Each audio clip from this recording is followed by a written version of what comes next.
एक बात और अच्छी तरह समझ ले बुढ़ाओ, उस लुच्चे लफंगे के साथ अगर मेरी बहन को जबरदस्ती भेजने की कोशिश की तो याद रखना यहाँ खून की नदियां बह जाएंगी। नहीं, यहाँ नहीं, यहाँ नहीं। अरे आओ प्रकाश, आओ। बाबूजी, लंबी उम्र है तुम्हारी, तुम्हारे बारे में बात हो रही थी। जीते रहो बेटे। बड़ा प्यार उमड़ रहा है। पहले इससे पूछो यहाँ क्या करने आया है। मेरे ख्याल से उस चुड़ैल ने मेरे पलंग पर सोने से इनकार कर दिया। शायद ये नए पलंग के लिए पैसे मांगने आए हैं। कोई भी आदमी उस घर में आना पसंद नहीं करेगा जहां पर उसकी बीवी उसके घाव पर नमक छिड़कने के लिए बैठी हो। अपने आत्मसम्मान का गला घोटकर आज मजबूरन मुझे यहाँ आना पड़ा तुम्हें घर वापस ले जाने के लिए, वो भी इसलिए कि मैं किसी बेकसूर लड़की की बेइज्जती का कारण नहीं बनना चाहता। बड़ी फिक्र है उसकी। अरे बेइज्जती तो उसकी होती है जिसकी कोई इज्जत हो, लेकिन वो तो उसकी जगह अगर तू होती तो अपनी इज्जत का कचरा कराने में कोई कसर नहीं छोड़ती। जानती है वो लड़की कहाँ रहती है? मेरे शरीफ दामाद के घर में, जिसकी नजर लक्ष्मण की तरह पराई औरतों के पांव से ऊपर नहीं उठती। हाय हाय हाय हाय, लक्ष्मण की तरह। देखो तो कैसा दामाद मिला है इनको। अरे हाथ पांव जरा कम चलाओ, बुढ़ापा है, गिर पड़ोगी, मर जाओगी। दामाद जी, मैं हाथ जोड़ के कहता हूँ, इसकी गलतियों को माफ कर दो और इसे अपने साथ घर ले जाओ। तुम सब कान खोलकर सुन लो, जब तक वो बच्चलन औरत उस घर से नहीं निकाली जाएगी, मैं वहाँ कदम भी नहीं रखूंगी, चाहे इसके लिए कोई मेरी जान भी क्यों ना ले ले। लेकिन मैं तुम्हें आज शाम तक का मौका दे रहा हूँ।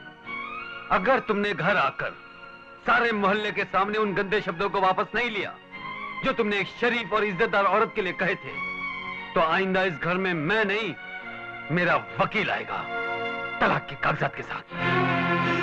ये क्या कह रहे हो दामाद जी? माफ कीजिए बाबूजी, मैं मजबूर हो चुका हूँ।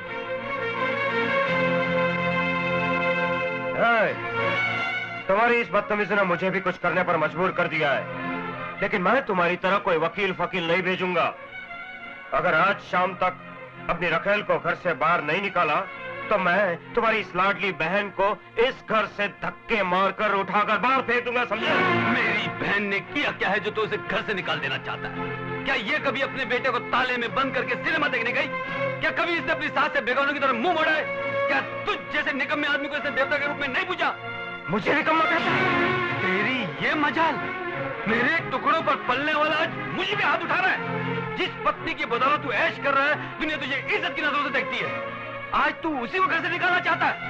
अगर मेरी बहन को कुछ हुआ, मेरे ही घर में मेरे पति पर हाथ उठाने की तुम्हारी हिम्मत कैसे हुई? तुम अपनी बहन को जितना प्यार करते हो, कोई दूसरा भी अपनी बहन से उतना ही प्यार कर सकता है। तुमने मेरे प्यार की खातिर बहुत कुछ खोया है भैया। आज इसे बहन के प्यार के लिए एक काम और कर दो, उस औरत को अपने घर से निकालकर मेरी भाभी को इज्जत के साथ अपने घर ले जाओ। और अगर तुम मेरी इतनी सी बात नहीं मान सकते तो समझ लेना कि तुम्हारी एक बहन थी जो मर गई।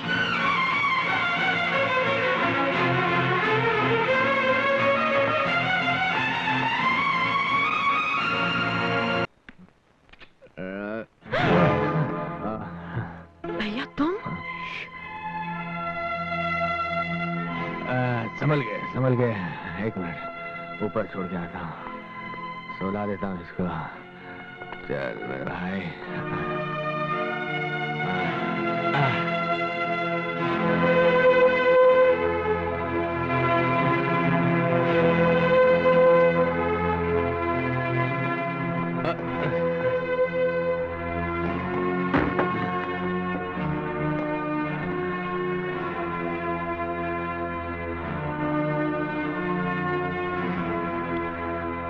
तुम्हें बुरा लग रहा होगा कि मैंने शराब पी।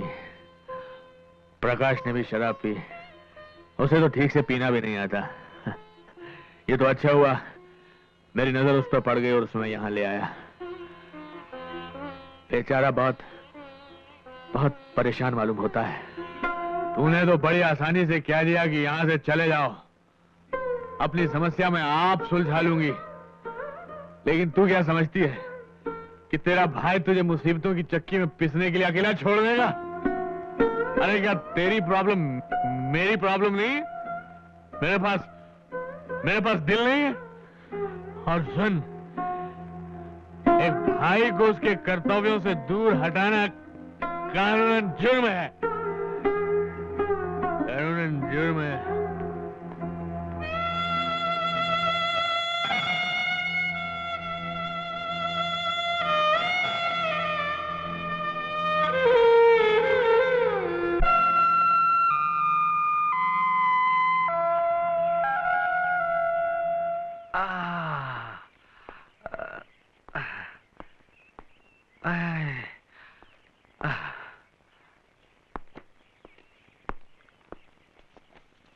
गुड मॉर्निंग पिंकी बेटे।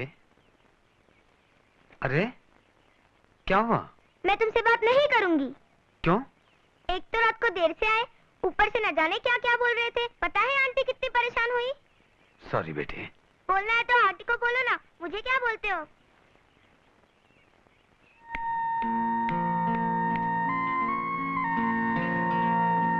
मेरी वजह से आपको बहुत तकलीफ उठानी पड़ी। I am sorry.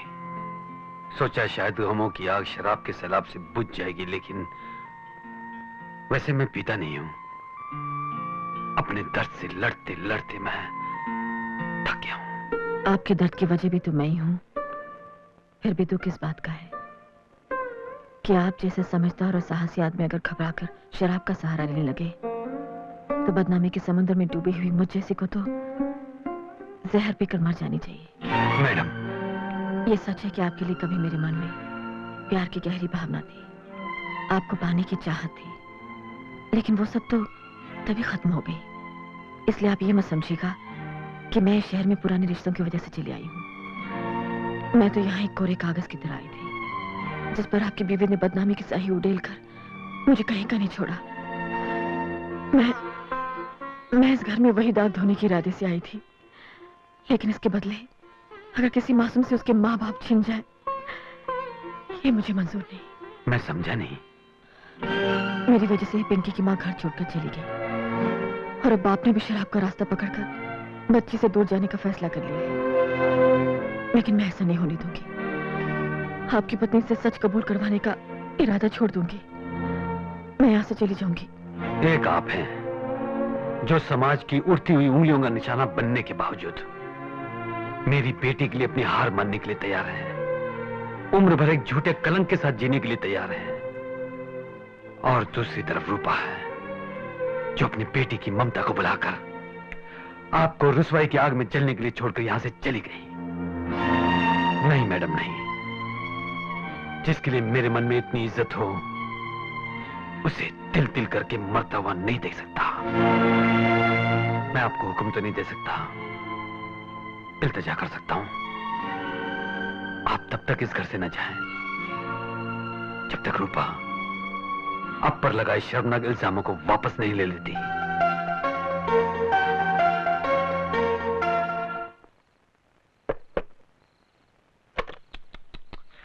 भरी बहार में खिजा क्यों चली आई है कि नजर किसने मेरे फूल को लगाई है। तेरे गमों से गुलशन की आग क्यों भराई है। ये हमारे जज्बात थे। अगर हम चाहते तो अपने मुंह से भी कह सकते थे, मगर तुम तो जानती हो हम जो भी करते हैं जरा हट के करते हैं। सच, मुझे ये देखकर बड़ा दुख होता है कि भरी जवानी में तुम यहां तिल तिल करके जलती रहती हो और वहां तुम्हारा दिल फेंक मियां गैर औरतों के साथ में इश्क की शतरंज खेल रहा है। यूं बैठे रहने से काम नहीं चलेगा। देखो, तुम्हें भी ईंट का जवाब पत्थर से देना चाहिए। अभी भी कुछ नहीं बिगड़ा।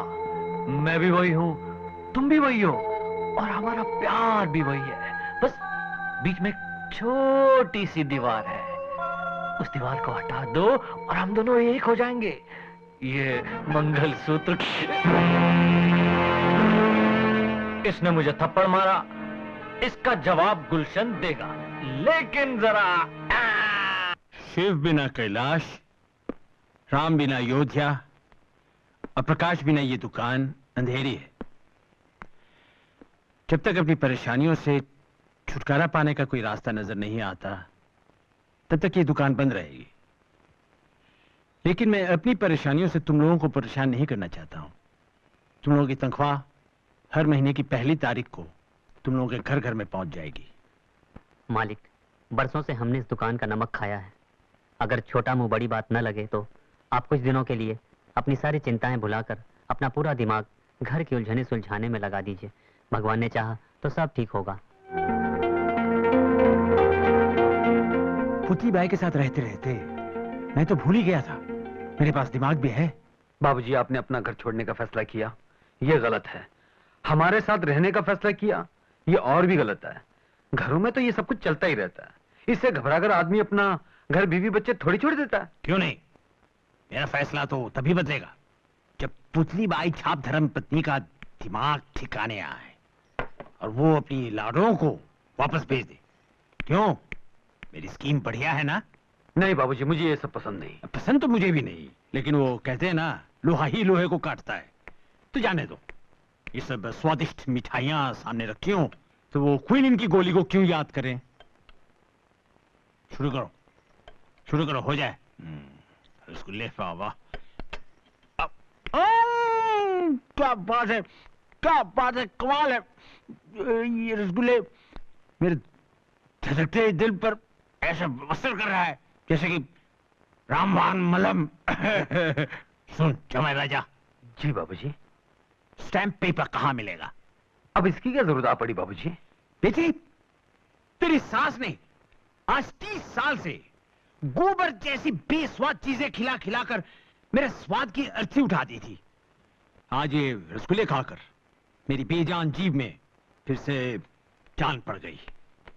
इसलिए आज मैं अपनी सारी दौलत उन हाथों के नाम लिख देना चाहता हूँ जिन्होंने ये रसगुल्ले बनाए हैं। नाना जी, आंटी आपको इससे भी बढ़िया मिठाई बना के खिलाएंगी। अच्छा अच्छा अच्छा, आप लोग चाय पीजिए, मैं पिंकी को स्कूल छोड़ के आती हूँ। हाँ? अच्छा ठीक है, स्कूल छोड़ाओ, उसके बाद मिठाई बनाना, बढ़िया मिठाई मेरे लिए। टाटा डैडी, टाटा नाना जी।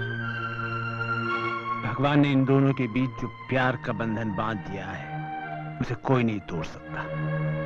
मुझे भी इसी बात का डर है।